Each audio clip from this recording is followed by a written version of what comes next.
January 27th, 1946. A train pulls into Berlin. The city is ruins, rubble. Smoke still rises from collapsed buildings. Among the crowd of refugees and displaced persons, faces hollow, eyes empty, one man steps onto the platform, a German soldier. But he shouldn't be here. He should be dead, or still locked in a Soviet labor camp deep in Siberia, 3,000 miles east. His name was Otto Rinas, and his story is the rarest escape of World War II. In the next 30 minutes, you're getting the complete account of the only documented German prisoner of war who escaped from a Soviet Gulag and made it home alive. You'll learn why these escapes were considered impossible, the brilliant deception Rinas used to survive, the moment his cover was blown, and the months-long train-hopping journey across hostile Soviet territory that should have killed him a dozen times over. I'm also revealing the 3 other men who successfully escaped the Gulag system before him, and why Rinas's escape was even more extraordinary. If you're fascinated by impossible survival stories backed by historical documentation, hit that like button right now. It tells YouTube to share this with others who love real history. Let me set the stage. May 8th, 1945, Nazi Germany surrenders. The war in Europe is over. But for millions of German soldiers, the nightmare is just beginning. The Soviet Red Army has swept across Eastern Europe, capturing Wehrmacht troops by the hundreds of thousands. The final count? 3 million German prisoners of war in Soviet hands. 3 million men shipped east into a system designed to break human beings. That system had a name. Gulag. Otto Rinas was a tank crewman. Wehrmacht Armored Division. Somewhere in the chaos of 1945, exact date lost to history, Soviet forces captured him. Maybe his tank was destroyed. Maybe his unit surrendered. Maybe he was cut off from his retreat and surrounded. The records don't say. What matters is this. He was loaded onto a cattle car with dozens of other prisoners and sent east. Picture this journey. Packed into wooden freight cars designed for cargo, not humans. 50, 60, sometimes 70 men crammed into a space meant for 40. No heat, no toilets. A bucket in the corner. The smell unbearable. The train rolls for days, sometimes weeks. East across Poland, east across the endless plains of Western Russia, east across the Ural Mountains, the dividing line between Europe and Asia, and then deeper, into Siberia, to a forest labor camp in the middle of nowhere. When you finally stumble out of that train car, half dead from dehydration and exhaustion, you see nothing but trees. Pine forest stretching to the horizon in every direction, guard towers, barbed wire, and the knowledge that the nearest city is hundreds of miles away. Here's what made Otto Rinas different from those 3 million German POWs. He grew up on the German-Polish border, not just near it, right on the line where Germany ended and Poland began. Think about what that means. These border regions were complicated places. For centuries, Poland and Germany had fought over this territory. Borders shifted, populations mixed. In towns like these, you didn't have the luxury of speaking just one language. You spoke both. German at home with family, Polish in the markets when you bought bread or vegetables, Polish with your neighbors on one side of the street, German with neighbors on the other, Polish when you crossed into the next town for work, German in school during certain periods, Polish during others, depending on which government controlled the region that decade. Otto Rinas spoke fluent Polish, not textbook Polish, not "I studied this in school" Polish. Native-level fluent, no accent, no hesitation. He could curse in Polish. He could tell jokes in Polish. He knew the regional idioms, the slang, the way working-class Poles actually spoke versus how educated Poles spoke. This wasn't an advantage he planned to use, it was just part of who he was. But when he arrived at that Siberian labor camp in 1945, staring at a registration line where Soviet officers were categorizing prisoners, he made a split-second decision that would save his life. He told the Soviets he was Polish. Why does this matter? Because the Soviets imprisoned more than just German soldiers.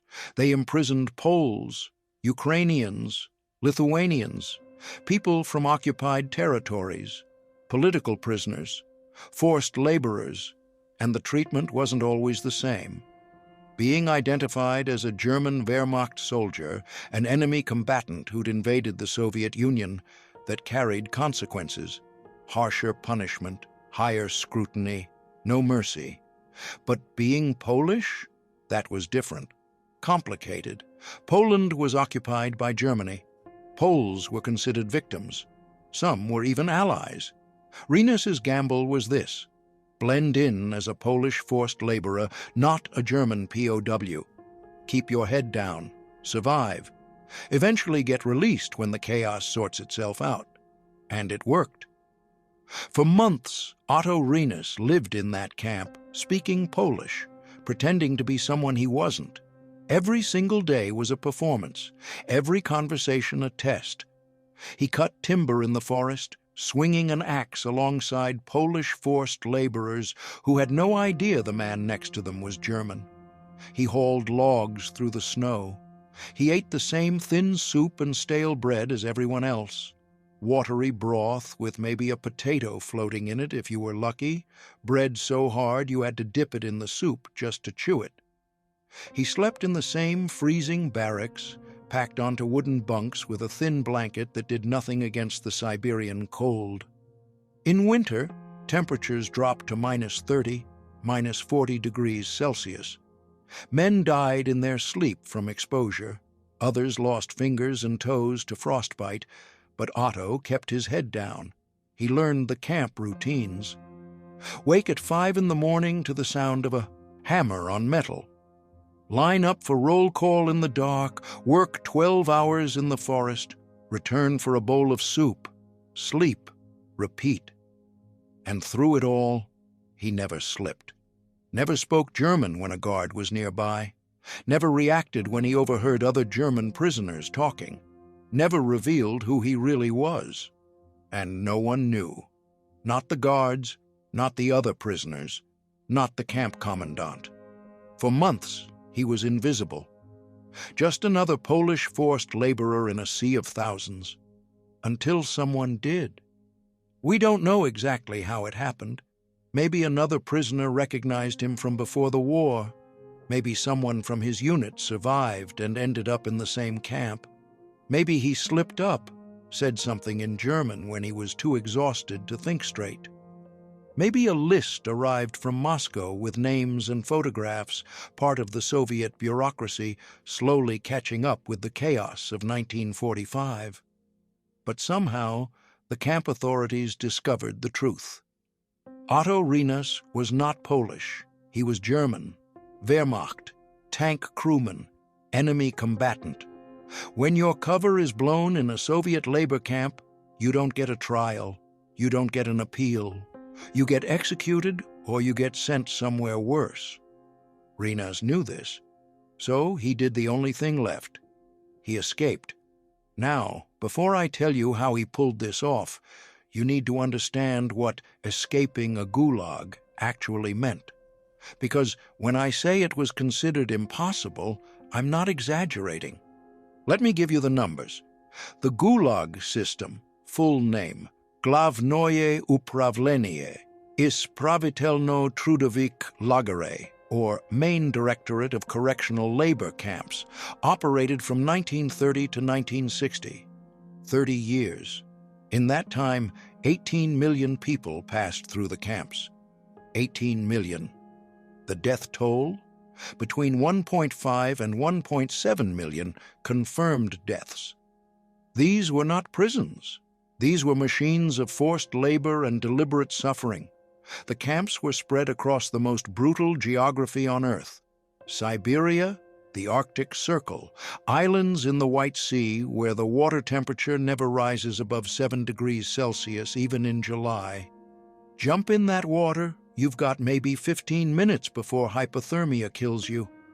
Camp names that became synonymous with death: Vorkuta, Norilsk, Kolyma, the deadliest region where gold and uranium mining killed tens of thousands; Magadan, the Solovetsky Islands. These places were chosen specifically because escape was impossible. It wasn't just about security. It was about geography as the ultimate prison wall. You weren't just locked behind fences and guard towers. You were locked behind 1,000 miles of frozen wilderness. No roads, no villages, no food, no shelter. Just forest, swamp, tundra, and temperatures that hit -40 in winter. -40 is when your breath freezes in the air before it reaches the ground. When exposed skin gets frostbite in under 5 minutes, when you need shelter and fire, or you die. And there's no shelter out there. No abandoned cabins, no friendly farms, just endless wilderness. Think about the practical logistics of escape. Let's say you somehow get past the guards, maybe during a work detail, maybe you overpower one, maybe you slip through a gap in the fence during a snowstorm when visibility is 0. Congratulations, you're free. Now what? You're standing in a Siberian forest wearing prison clothes, thin cotton not designed for winter. You have no food, no map, no compass, no matches for fire. Which direction do you even go? West? That's where freedom is, but west might be 2,000 miles. Through Soviet territory, through checkpoints, through towns where any local can turn you in for a reward. North? The Arctic Ocean. East? More Siberia, stretching 4,000 miles to the Pacific. South? Maybe. If you know where you're going, if you don't freeze first, if you don't starve first, if you somehow got past the guards and the dogs and the barbed wire, you then had to survive the journey. Where would you go? West, that's hundreds or thousands of miles. North, the Arctic Ocean. East, more Siberia, stretching to the Pacific. South? Maybe. If you don't freeze to death first, if you don't starve, if the locals don't turn you in for a reward, and if you do get recaptured, which almost everyone did, you're shot on sight. Attempted escape was a death sentence after 1934. Guards were actually encouraged to kill escapees. It saved paperwork. So when I say escapes were extraordinarily rare, I mean it. Out of 18 million prisoners over 30 years, only a handful of successful escapes are documented. And Otto Rinas, a German POW in 1945, was about to join that list. Drop a comment right now if you've ever heard of the Gulag system before watching this video. I'm curious how many people know this history. And if you're learning something new here, hit that subscribe button. I cover the most fascinating untold stories from World War II and the Cold War era every single week. After Otto Rinas' true identity was discovered, the details get murky. We don't have a minute-by-minute account of his escape. What we know comes from historical documentation preserved by the German public broadcaster WDR. According to those records, Rinas managed to get out of the camp. How? We don't know for certain. Maybe during a work detail outside the fence.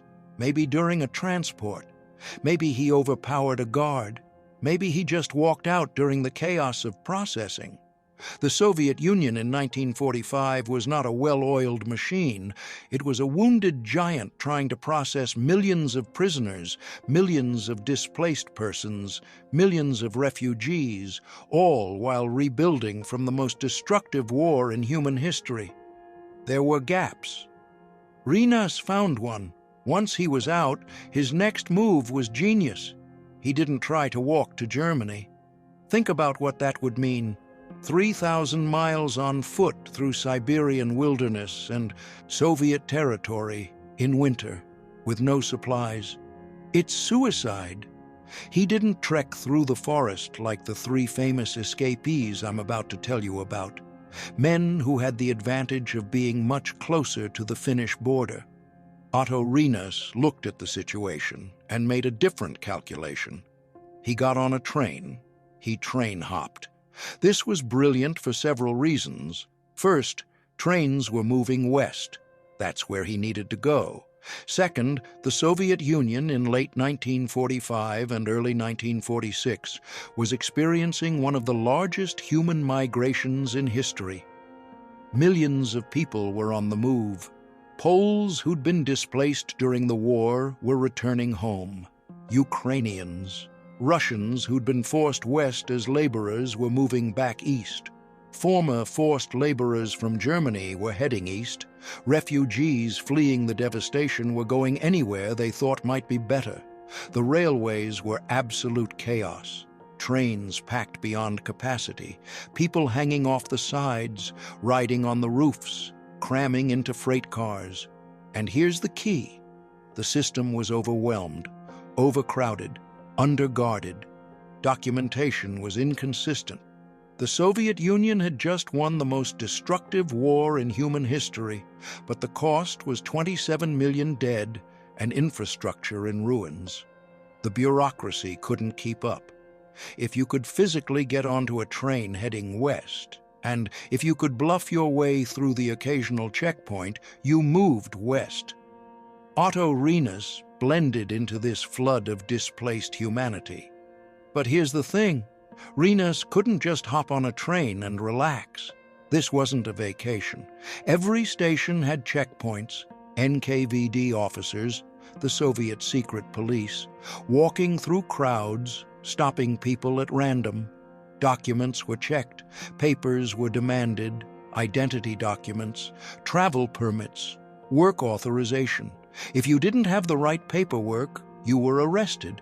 If you looked suspicious, wrong clothes, wrong accent, wrong answer to a question, you were arrested. If you hesitated when asked where you were going, you were arrested. If you spoke with a German accent when you were supposed to be Polish, you were arrested and probably executed. Rinas had to navigate this for months. Think about the constant stress.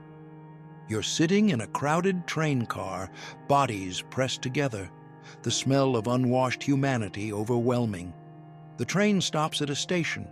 You hear boots on the platform, NKVD. They board the train, start moving through the car, checking papers, asking questions. Your heart is pounding, but you can't show it. Can't look nervous, can't sweat, can't fidget. The officer stops in front of you, hand out. You give him whatever forged documents you've managed to acquire or steal, or maybe you have no documents at all and you're gambling on a story. He looks at the paper, looks at your face, looks back at the paper, asks you a question in Russian. You answer in Polish because you're supposed to be a Polish laborer. Heading home, he asks another question. Where are you from? You name a Polish town near the German border, hoping he doesn't know the region well. Where are you going? Home to family. Why were you in the East? Forced labor. The officer studies your face for what feels like an eternity. You don't blink. You don't break eye contact. You're just a tired Polish worker who wants to go home. He hands back your papers, moves to the next person, and you breathe. But only for a moment, because 2 stations later, it happens again. And again. Every checkpoint a potential death sentence. He had to scavenge food without drawing attention. You can't just walk into a Soviet shop and buy bread with money you don't have. You have to steal. You have to beg. You have to trade whatever you can find. A cigarette for a piece of bread, a button from your coat for a potato. And you have to do this without anyone remembering your face. He had to avoid other German POWs who might recognize him and blow his cover again, either deliberately or accidentally. He had to sleep in train stations, in rail yards, in bombed-out buildings, in the corners of warehouses, Anywhere he wouldn't freeze to death overnight. And he had to do all of this in the middle of a Soviet winter, temperatures well below freezing, snow and ice everywhere. One mistake, one slip-up, one wrong word, and he's dead. Imagine the constant fear. You're sitting on a train. NKVD officer walks through the car, stops in front of you, asks for your papers. You hand over whatever forged documents you've managed to acquire or steal. He looks at them, looks at you, asks you a question in Russian. You answer in Polish. He studies your face. You don't blink. You don't sweat. You're just a Polish laborer trying to get home. He moves on, and you breathe. And then, 2 stations later, it happens again. The distance from Siberia to Berlin is roughly 3,000 miles, but that's not a straight line. That's not as the crow flies. That's through Soviet territory, through occupied zones, across Poland, through checkpoints and devastated cities and railway junctions where trains stop for hours or days. Rinas couldn't take the most direct route even if he wanted to. He had to follow the railways west wherever they went. Stop. Wait for the next train. Start again. Hide when there are too many patrols. Move when there's an opportunity. Stop again when the train gets searched. The journey took months. We don't know the exact duration because the records aren't complete, but the timeline is clear. He was captured sometime in 1945, most likely spring or summer when the major battles were happening. He escaped sometime after his identity was discovered, which was probably late 1945 after the Soviet system had time to process prisoner records, and he arrived in Berlin on January 27, 1946. Maximum 8 months from capture to arrival. Minimum maybe 4 or 5 months on the run if his capture was later in the year. That's 4 to 8 months of constant fear, constant movement, constant danger. On January 27, 1946, Otto Rinas stepped off a train in Berlin. He'd made it. Against astronomical odds, against a system designed to crush men like him, against 3,000 miles of hostile territory and freezing winter, he made it home. He was one of the only German prisoners of war to successfully escape Soviet captivity. 1 out of 3 million. Let me give you context for how insane this is. Hit that notification bell real quick, because you're about to hear 3 other escape stories that prove just how impossible Rinas's achievement was. These are the only other documented successful escapes from the Gulag system, and every single one of them almost failed. 1934, the Belomorsko-Baltijski labor camp in Karelia, northwestern Soviet Union near the Finnish border. A man named Ivan Solonevich is imprisoned here. He's a Russian publicist, arrested during Stalin's purges. But Ivan has something most prisoners don't: a skill. He's an athlete, a sports instructor. And in 1934, the camp authorities decide to organize sports competitions between camps. They need someone to coordinate it. Ivan volunteers. Suddenly, he's traveling between camps, scouting locations, planning events. He has freedom of movement, and he's memorizing routes. July 28, 1934, Ivan, his 2 sons Yuri and Boris, and his wife Irina make their move. They walk out during a work detail and disappear into the dense Karelian forests. They have no map, no compass, no food beyond what they can scavenge.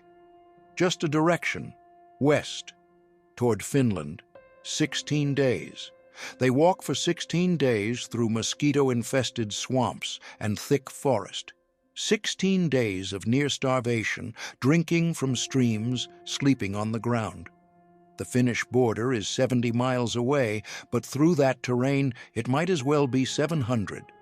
On day 16, Ivan and his 2 sons cross into Finland.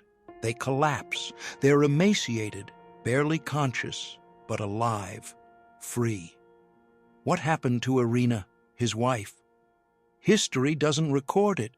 She either didn't make it, got separated, or chose to stay behind. We don't know. But 3 of the 4 escaped. Ivan Solonovich went on to write about his experience, preserving one of the only first-hand accounts of a successful Gulag escape. 1925, 9 years earlier. Solovetsky Islands, White Sea.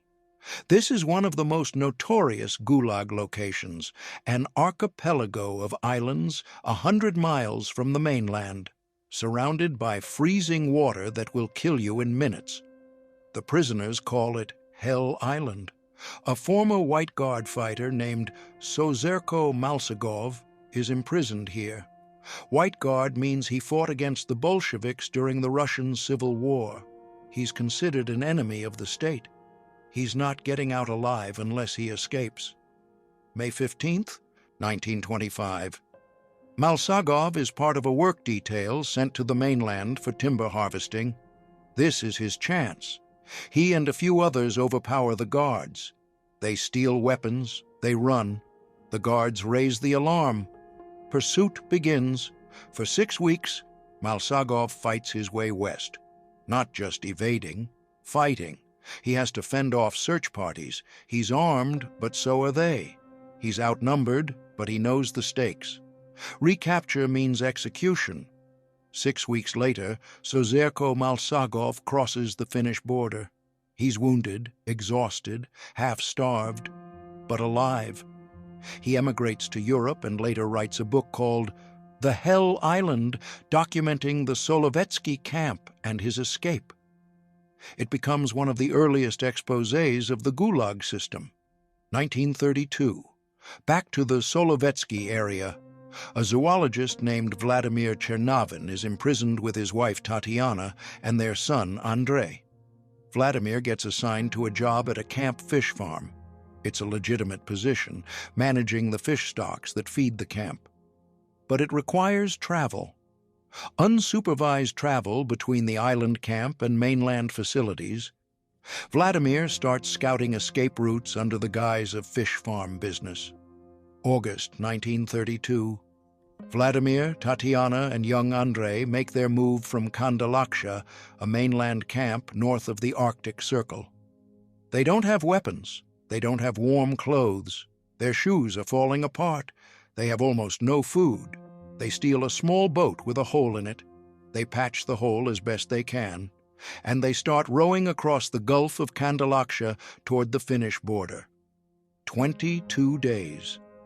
A family of 3 in the Arctic Circle with no compass, no map, no proper supplies, rowing and walking through terrain that kills experienced explorers. They drink from streams. They eat berries and whatever they can forage. At night, temperatures drop below freezing. During the day, mosquitoes swarm so thick they can barely breathe. Young Andrei is a child. He shouldn't survive this. But somehow, impossibly, all 3 of them make it. 22 days after escaping, the Chernavin family crosses into Finland. They're rescued by Finnish border guards. Eventually, they settle in Great Britain. Vladimir writes a memoir called Notes of a Pest, documenting his imprisonment and escape. The family survives the war. Their escape is considered one of the most miraculous in Gulag history. 3 escapes, 3 different decades, 3 different methods, and every single one of them had specific advantages. Ivan Solonovich was a sports instructor with freedom of movement. Sozerko Malsagov was a trained soldier who overpowered guards and fought his way out. Vladimir Chernavin had a legitimate job that let him scout routes, and all 3 of them were escaping to Finland, the closest border, roughly 100 miles or less from their camps. Now compare that to Otto Rinas. He wasn't a sports instructor. He wasn't a soldier with combat training. He didn't have a job. That gave him freedom of movement. He was a German prisoner of war in Siberia, thousands of miles from Germany. The closest border was Finland, but that's still 1,000 miles west. And he wasn't escaping to a friendly border. He had to cross the entire Soviet Union through checkpoints and occupied Poland all the way to Berlin, and he did it by blending in, by speaking Polish, by train hopping through chaos, by being invisible. That's why Otto Rinas's escape is the rarest of the rare, not just because he escaped a Gulag, but because he escaped as a German POW and made it all the way home. I've linked some incredible resources in the description below about the Gulag system and World War II POW experiences. If you're digging deep into this history, check them out. And if you know someone who loves true survival stories, share this video with them right now. It helps more than you know. So, what happened to the other 3 million German POWs? The ones who didn't escape, the ones who stayed in the camps. The vast majority of them were released between 1945 and 1950. Stalin's Soviet Union slowly repatriated prisoners as relations with the West thawed and the Cold War settled into a stalemate. By 1950, most had returned home, but not all. Some were held for a decade. The last German POWs didn't return until 1956. 11 years after the war ended, 11 years in Soviet labor camps. 381,067 German POWs died in Soviet captivity. That's the documented number. The real number is probably higher. Starvation, disease, exposure, exhaustion, execution. The Gulag system didn't just imprison men, it killed them, slowly, methodically. Otto Rinas knew this. Every prisoner knew this, and that's what makes his escape so extraordinary. He didn't just survive, he refused to become a statistic. Let's talk about why his escape worked when so many others failed. First, timing. 1945 was chaos. The Soviet Union was processing millions of POWs and displaced persons. The system was overwhelmed. Guards were exhausted. Documentation was incomplete. There were gaps. Rinas exploited those gaps. If he'd been captured in 1942 or 1943, during the height of Stalinist control, his chances would have been zero. But in 1945, slim, but not zero. Second, language. This cannot be overstated. Rinas spoke fluent Polish. That meant he could pass as a Polish forced laborer instead of a German POW. He could talk to other displaced Poles. He could answer questions at checkpoints. He could blend into crowds of refugees moving west. Without that language skill, he's just another German soldier with a German accent, instantly recognizable, instantly arrested. Third, the method. Train hopping was brilliant. Walking through Siberian wilderness might work if you're heading to Finland 100 miles away. But Germany? 3,000 miles. West? You'd die of exposure before you made it out of Siberia. Trains were the arteries of displacement in 1945 and 1946. Millions of people moving west. Rinas became one of them, invisible in the crowd. Fourth, luck. Let's be honest, no matter how clever, how skilled, how determined you are, escaping a gulag required luck. Luck that the guards didn't look too closely. Luck that the NKVD officer believed your forged papers. Luck that you didn't freeze to death on a train platform. Luck that another prisoner didn't recognize you and turn you in. Rinas had that luck. Most didn't. Here's what I keep thinking about.